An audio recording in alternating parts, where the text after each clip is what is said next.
Hi everyone, it's Julie Hutchison here from Think, Be, Do Leadership, and today I want to talk to you about something that is quite dear to my heart actually, because I've been doing for such a long time, and that is using behavioural profiling to help people, managers, leaders, understand their teams.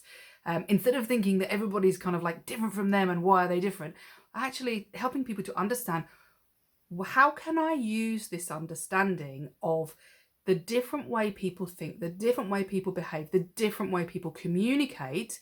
And instead of thinking they're aliens, let's think about how can we utilize this to the best effect in our business to create relationships and to help people feel comfortable doing what they're doing, get them in flow, and to create a really, really powerful team.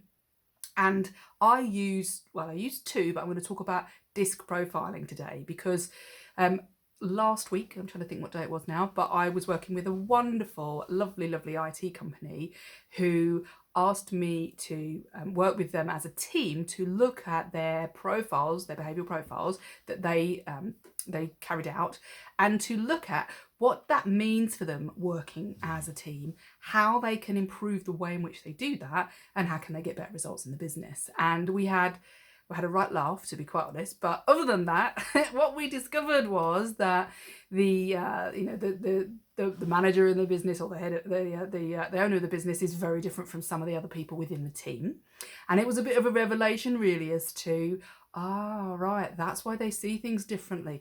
That's why they come to me with information in a way that doesn't feel good for me. And we had a good old laugh about all of this, but actually come down to the seriousness of it, which is, wow, that's really powerful stuff to know, well, how should I put things better to I don't know, Bob, let's say, call him Bob. How should I put things to Bob so that he can really, understand what I'm trying to say without being either overwhelmed or bored to death, depending on what profile they are. And it was a really great session. And it's something that I do a lot of, but it just reminded me of how powerful it was. And I wanted to talk about that because I've been talking about the quiet leader. And often that tends to be one side of a DISC profile that is more quiet and more introvert perhaps than others. But there's more to that than a team. And what I want to talk about is how people actually interact with those quiet leaders and how you as a quiet leader might need to react and interact with people who aren't like you. And don't forget, we do not want to be in a room full of, as much as we might think we do, we do not want to be in a room full of people like us, because if we are, then we get more of the same. And therefore, we're fighting for the same things. We might agree, but we don't get change. We don't get growth because we just agree with each other. We get probably what we call a bit confirmation bias about our thoughts and our feelings.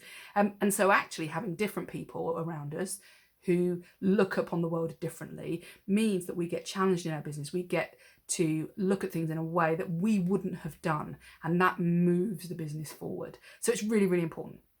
Anyway, so the value of doing this for your team in across yourself as the leader, but also for the whole team, is huge, because you start to realize there's a method of communication. You start to realize about what makes people tick, what makes people grow, what makes people want to be around you and within the organization. And it means that you have power to better communicate and better motivate people to produce the results that you need in the business. So if that's of interest to you, please let me know. Pop down below if you have ever had your DISC profile done, or you have any other profiling tool you've ever used. Then tell me what you are, or what your profile came out as. It's a preference. It's not a personality. It's not who you are. But it would be really interesting to know. And what do you think about the way in which we interact with other people who are coming at things from a different perspective to you? Love to hear any thoughts and examples of where you've either had a really great result working with other people, or you've had like a clash, and how you dealt with that. That would be really very interesting to me. And if you would like to get your profile done, then let me know. And also, if you want your team to spend some time looking at this with me so that we can make them work better as a team and have more motivation and understand each other better, then please feel free to give me a shout. I'm very happy to have a chat about that. Have a wonderful day. Take care, Julie.